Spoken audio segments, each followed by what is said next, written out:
नमस्कार मंडळी, वंदना किचन मराठीमध्ये तुम्हा सर्वांचं पुन्हा एकदा खूप खूप स्वागत. तर आज आपण राजस्थानमध्ये बनवला जाणारा हा पदार्थ अगदी पारंपरिक पद्धतीने बनवतोय. रोज रोज तीच तीच भाजी चपाती खाऊन जर बोर झाला असाल आणि काहीतरी वेगळा हटके पदार्थ खायचा असेल तर हा पदार्थ एकदा माझ्या ह्या पद्धतीने नक्की करून बघा. खात्रीने सांगते 100% हा पदार्थ तुम्हाला नक्कीच आवडणार. इतका चवीला अफलातून. मग काय, रेसिपी संपूर्ण बघायची आहे. चला तर मग वेळ न घालवता आपण लगेच रेसिपीला सुरुवात करूया. त्यासाठी इथं मी 2 वाट्या गव्हाचं पीठ घेतलं आहे. आपण आता हे पीठ परातीमध्ये काढून घेऊया. आता ज्या वाटीने मी गव्हाचं पीठ घेतलं त्याच वाटीने अर्धी वाटी बारीक रवा यामध्ये घालूया. त्यानंतर अर्धी वाटी बेसन पीठ यामध्ये घालायचंय. त्यानंतर पाव चमचा यामध्ये आपण ओवा घालूया. त्यानंतर 1 चमचा धने मी असे जाडसर कुटून घेतलेले आहेत, यात घालायचे. त्यानंतर पाव चमचा यामध्ये आपल्याला खायचा सोडा घालायचा आहे. यापेक्षा खूप जास्त सोडा आपल्याला घालायचा नाहीये. त्यानंतर 2 चमचे यामध्ये आपल्याला वितळलेलं साजूक तूप घालायचंय आणि चवीपुरतं मीठ घालूया.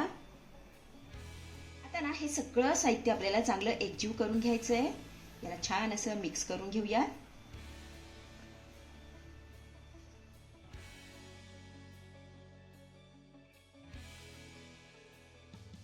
इथे बघा आपलं सगळं साहित्य चांगलं मिक्स करून झालेलं आहे. आता यामध्ये आपल्याला थोडंसं पाणी घालायचंय आणि याचा घट्टसर गोळा मळून घ्यायचा आहे. तर पाणी यामध्ये आपल्याला थोडं करूनच घालायचंय. छान असं मळून घेऊया.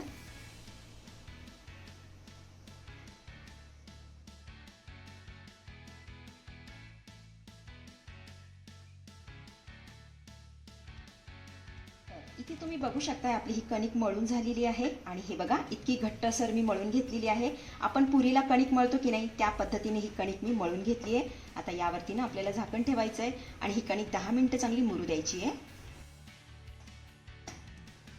त्यानंतर इथे बघा अर्धी वाटी तुरीची डाळ, अर्धी वाटी मुगाची डाळ आणि पाव वाटी मसूरची डाळ, या तीनही डाळी मी कुकरला मस्त अशा मौसूद शिजवून घेतलेल्या आहेत. हे बघा आता ह्या डाळीला मस्त अशी एक फोडणी देऊन घेऊया.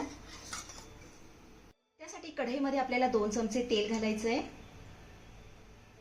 त्यानंतर अर्धा चमचा यामध्ये आपण मोहरी घालूया. अर्धा चमचा जिरे. नंतर 5 ते 6 लसूण पाकळ्या ठेचून घेतलेल्या आहेत यामध्ये घालूया. नंतर अर्धा इंच आलं किसून घेतलंय यात घालायचंय. 2 बारीक चिरलेल्या हिरव्या मिरच्या घालायच्या. अर्धा मिनिट ही फोडणी आपल्याला चांगली परतून घ्यायची आहे.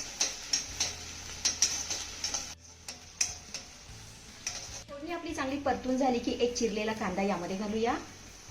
हा कांदा आपल्याला हलक्या सोनेरी रंगावरती चांगला परतून घ्यायचा आहे.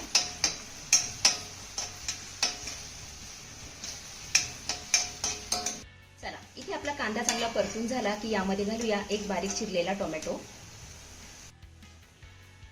आता हा टोमॅटो आपल्याला चांगला मौसूद परतून घ्यायचा आहे.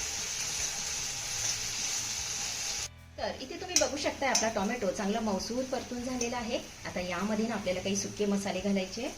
अर्धा चमचा यामध्ये आपण लाल तिखट घालूया. 1 चमचा हळद, 1 चमचा गरम मसाला आणि 1 चमचा यामध्ये आपल्याला सांबर मसाला घालायचा आहे.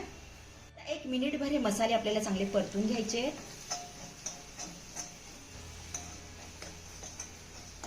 तर इथे तुम्ही बघू शकताय सगळे मसाले मी तेल सुटेपर्यंत चांगले परतून घेतलेले आहेत. आता यामध्ये घालूया शिजवलेली डाळ.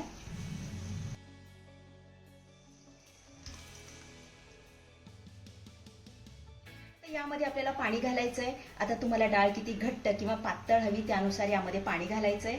तर इथे मी अर्धा ग्लास पाणी घालतीये. तर पाणी आपल्याला गरमच करून घालायचंय. नंतर चवीपुरतं मीठ घालूया. मिक्स करून घ्यायचंय.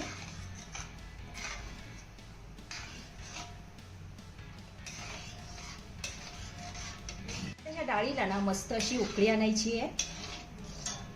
डाळीला चांगली उकळी आली की वरनं घालूया बारीक चिरलेली कोथिंबीर.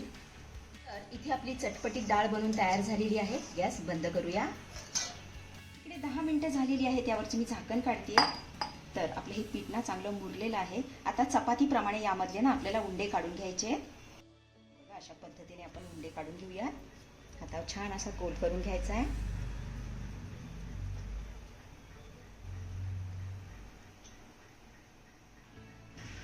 चला इथे आपल्या आपले सगळे कणकेचे गोळे बनवून तयार झालेले आहेत. हे बघा, आता हे गोळे ना आपल्याला शिजवून घ्यायचे आहेत. त्यासाठी कढईमध्ये 3 ग्लास पाणी घातलं. आता ह्या पाण्याला ना मस्त अशी उकळी आणूया. तर इथे बघा, आपल्या पाण्याला मस्त अशी उकळी आलेली आहे. आता एक एक कणकेचा गोळा यामध्ये आपल्याला सोडायचा आहे अशा पद्धतीने.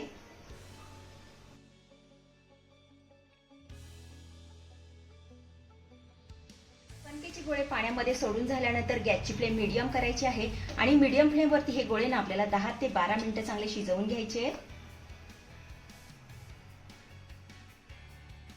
10 ते 12 मिनिटं झालेली आहेत आणि आपले हे कणकेचे गोळे ना मस्त असे शिजलेले आहेत. आता हे शिजलेत कसं ओळखायचं तर तुम्ही बघू शकताय, गोळ्यांवरती ना असे क्रॅक्स गेलेले आहेत. हे बघा, म्हणजे आपले हे गोळे ना आतपर्यंत चांगले शिजले गेलेले आहेत. आपण आता हे काढून घेऊया आणि थंड होण्यासाठी थोडा वेळ बाजूला ठेवूया.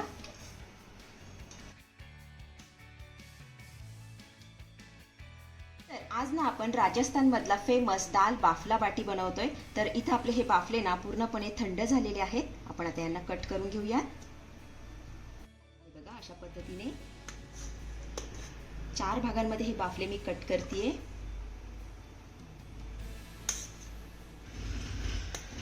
तर इथे आपले सगळे बाफले कट करून झालेले आहेत आणि तुम्ही बघू शकता बाफल्यांना आतमधून काय सुंदर अशी जाळी आलेली आहे. हे बघा, आता हे बाफले ना आपण तळून घेऊया. कढईमध्ये तेल देखील आपलं चांगलं गरम झालंय. आता थोडे थोडे करून हे बाफले यामध्ये घालायचे आणि मस्त असे खमंग खरपूस तळून घ्यायचे.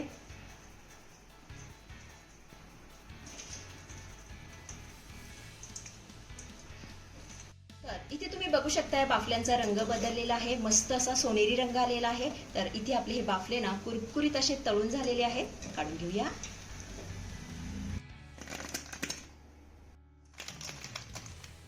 राजस्थानमध्ये प्रत्येक घरात बनवला जाणारा फेमस पदार्थ दाल बाफला बाटी बनवून तयार झालेली आहे. चवीला एकच नंबर लागते. अतिशय साधी आणि सोपी रेसिपी आहे, नक्की करून बघा. तर मंडळी, कशी वाटली आजची रेसिपी? आवडली आहे का तुम्हाला? रेसिपी आवडली असेल तर अशाच नवनवीन रेसिपी बघण्यासाठी वंदना किचन मराठीला नक्की सबस्क्राईब करा. चला तर भेटूया पुढच्या रेसिपीमध्ये. धन्यवाद.